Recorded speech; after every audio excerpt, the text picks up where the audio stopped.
Hi beauties! So today we are talking about healing beauty again. Is that beauty and evolving, it's one of the same things, especially when we are becoming. That becoming means that our features will express differently and our life will express itself differently. Are you ready? Okay, let's begin with darkness, because with the shadow, because there's something that lies in those realms.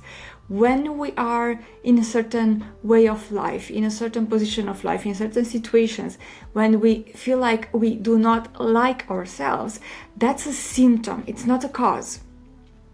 Most of the time we think that that's the cause, but it's not the cause. Most of the time it's such a habitual thinking, habitual feeling, an inertia, emotional inertia, that it's there and it's preventing us into stepping outside of that comfort zone and think how we think, believe what we choose to believe, and become what we want to become. Even though it does not seem sane, we certainly act in an insane way. Let me tell you something. Any kind of dislike about the human body and your body is a dislike of the cause. It's not the body, it's not you, it's the cause. And that cause might be created by someone else or something else. But today, here and now, we are here to create something new, especially a new liking of your body and how you feel in your skin.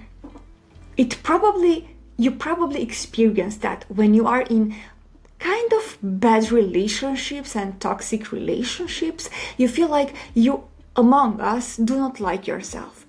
The liking of yourself is a consequence. It's not something that it's a cause, as I said, but it's a consequence of maybe a choice or maybe what someone else did or, I don't know, said.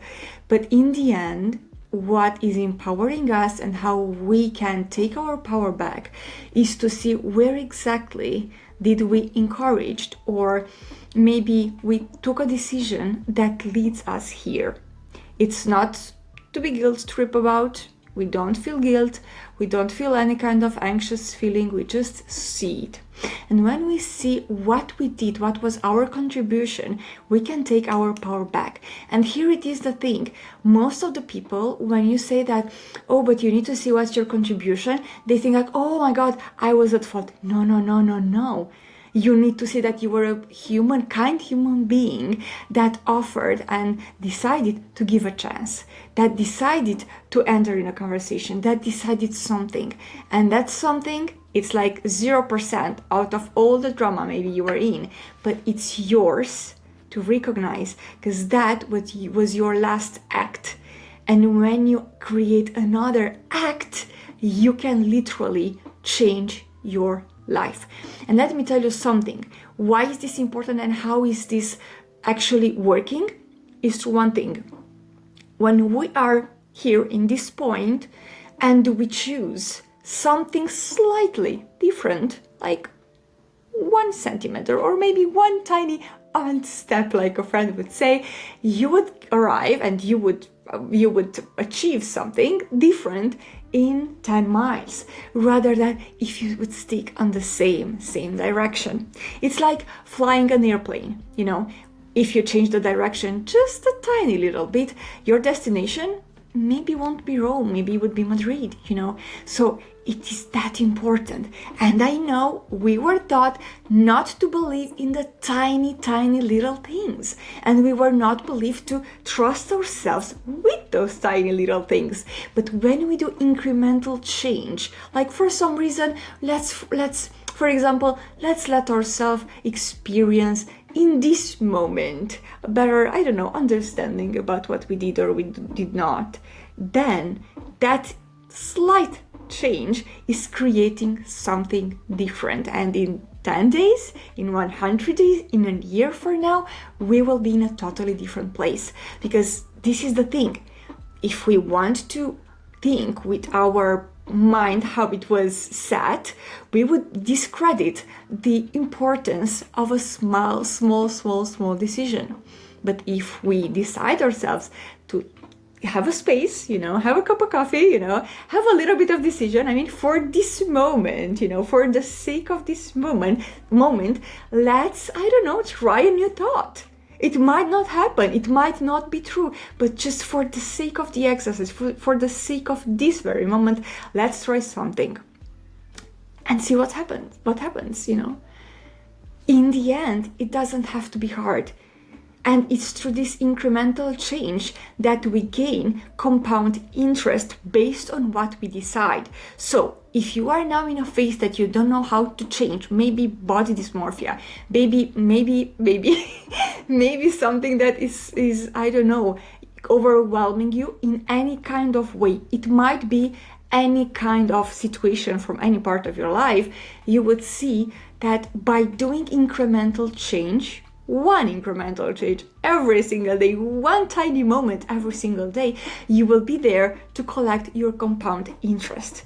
Because in the end, you won't be living the sum of those acts that you did. You will be collecting the whole amount that was created. Otherwise, I mean, in other words, you can see that, if you draw an elephant, every single day you're sketching a little part of the elephant. In the end, you won't be getting a, elephant sketched. You will get a pure human, a pure alive elephant, and that can be served to you. And that is something that we need to take into account. And that is adding to our hope.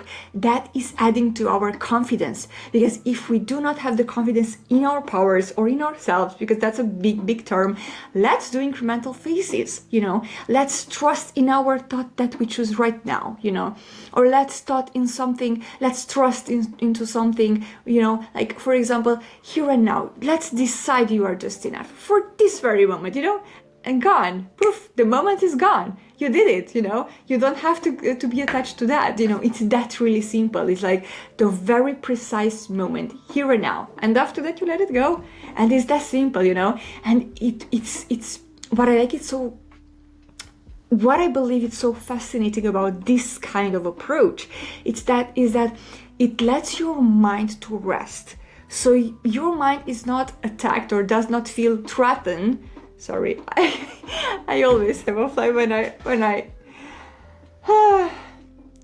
always have a fly when I'm filming. I don't know how that happens. I'm in Portugal, the weather is so mild and there are flies. And because I'm nearby the forest and I live with my balcony open, here they come. Yes, and the noises, because this is a very noisy neighborhood. Now, body has a feature. Our DNA can change and can express itself differently. Otherwise, our DNA and our body is like a baseline. Based on that, the expression of our genes might be different. Other than that, we have multiple genes. We have like multiple variations of ourselves, multiple possibilities, and out of those possibilities, there will be sorted out some variations of what we are. Let's take, for example, the cases of babies. When you look at the babies, if you live with them or you have somewhere around you, you can see that by day, or if you see them like once a week, you can tell what's the difference, and you can tell that their appearance is changing. Not because they are like evolving, growing, but because their genes are trying new modes, see what is most fitted with the environment to decide what's the feature that will stay. And that's a thing. And I believe that primordial default mode can be accessed during lifetime. By accessing subconscious, by literally changing the environment by our decision, or if we cannot change our environment, we can change our thoughts, our beliefs, or at least what we decide every single day. And of course, based on that, what we eat, how our lifestyle, that has an impact, much more practical, let's say, But beyond that practical level lays this layer. And I don't see people being aware of this level in which you are there to create and to shape how you look, how you are, how your genes, how your future choose to express itself, If you look at pictures from the past, you can see that you're not that much of a difference, like aging like for 20s to 30s, or maybe it's like not something that much change, but it was a different environment, different people, and definitely different relationships. And it is in my belief that when we are in relationships, we are not only with our energy, we are attached to the other people's energy, and therefore our features express itself differently based not only what we are, but based what's the relationship about and how the relationship is. And that is something to take into account. Now, if you want to go past beyond that point, there are multiple ways, and let me tell you which are. One of the ways can be try, hypnosis, try to access your subconscious, try, guided deep meditation, or try literally have a different approach, maybe radical, maybe quite the opposite, and take your life as it is and decide at every little single step that you are in life, in every single day. Like, I choose to watch a movie now, I choose to go outside, I choose for this moment to feel good, I choose in every single moment for something. And when you take your life in such in decisive mode, you are changing, because if the environment is not changing, you are inside changing, and that has a reflection. You cannot be something inside and to be showed outside. And even the features, if you think about your features that are not quite the best or something, please remember something: you are the one who is expressing itself through those features, and those features express a part of you, usually a part that you maybe do not want. But if you look much more deeper into that, you would see that there's always a link, always a connection, something that makes sense, And when you see that, you will be much more in tune with your body. But until then, let me tell you other ways in which you can alter it. Going through a healing process. Take life as adventurous. Find your way. What's your way to get through it? What's your way of evolving? There's one way in which I did, out of multiple ways. It's a way that it's complementary to the others, but it's something that I choose to speak about today. But in most of the times, I use a psychological process because that's my, that's my tool. That's something that I am. That's my profession. If you're ready to dive in, I have 3 books here. 3 books that shaped my entire life, or I would say it was 4. 5. Yeah, there were 5. But today I have 3 through here. What I would love to start with is I would start with Julia Cameron, The Artist Way. And if you did not read that book, please do yourself a favor and read it. It's online, it's in every language, you can easily find it. Please find it and do the exercise over there. It's not a book, it's a process, and it's a new understanding, especially if you were creative in childhood. You know yourself that you are, or suspect that you are, neurodivergent, especially if you're a woman, and especially if you want to do something with your creativity. You do not need to become or to think about yourself that you're an artist to read that book, because that book is literally the opening way of a new way of thinking, approaching life, approaching yourself, approaching the things you're doing, and that is changing. When I first encountered this book, it was recently when I moved to Portugal, and it was very, very tough time in my life, but I wish in that moment when it first appeared to me that I have read it, because I waited for 1 year, I guess, and things were really messy. So by the time I made my way to the artist way, it was I think it was a little bit late, because at that time things were very, very, very dark, But I'm glad I did. And let me tell you something. I read The Artist Way. I did the exercises over there, and in a few months I already have a client, and I started, I don't know, increasing my income. And what's most important aspect is at that time, at the same time, I was turning 30.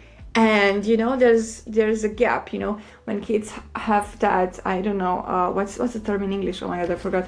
They have phases of accelerated growth, is like that, accelerating aging after a while. So the first peak is nearby 30, recently after 30. And I was, by then, I was also in a skincare new products which weren't good. So everything was collapsed and everything was, oh my God. And also, I don't know how to say it, but it's that the darkest mode in which your mind can be. That was the mode. And emotionally, I was not all over the place. I was in one place that was dark. And what helped me get back on track was exactly this process, the artist way, the creative way. And that was helping me altering myself, altering my life, and eventually have impact. And that reflected on my body, even on my skin afterwards. God damn it. Okay, so the books are, first of all, The Artist Way. You can find it anyway, by Julia Cameron. The second, which I went through, was The Vein of Gold. I went through this process twice. This was first of all, I took it online, and after that, I decided that it's such a great book for self-knowing and for knowing yourself, for knowing your creative path, and literally get creative, literally, and in a much more advanced way, that I bought it in a physical form. And I did all the exercises. It's a whole process, and it's a beautiful process. It's not only self-discovery as it is evolving, and it is evolving in a new form. And I'm in a business of self-development and psychology, and everything that this concept umbrella holds. But I never encountered such a powerful, potent, and impactful process, Whatever people can say, this lady did such an amazing job. The third book actually, is Walking in This World by the same author. Actually, this book is very, very, very insightful because it has so many layers and express our emotions, or talks about our emotions in a way that we are not used to. And I kid you not, I'm such a great professional. I'm such a great psychologist, and the things that I discovered here are much more than that, And the thing is, with all, I was trained, and my professional training was in CBT, cognitive behavioral therapies, and I think after my master degree, I decided, and it was clear to me that there's much more than that.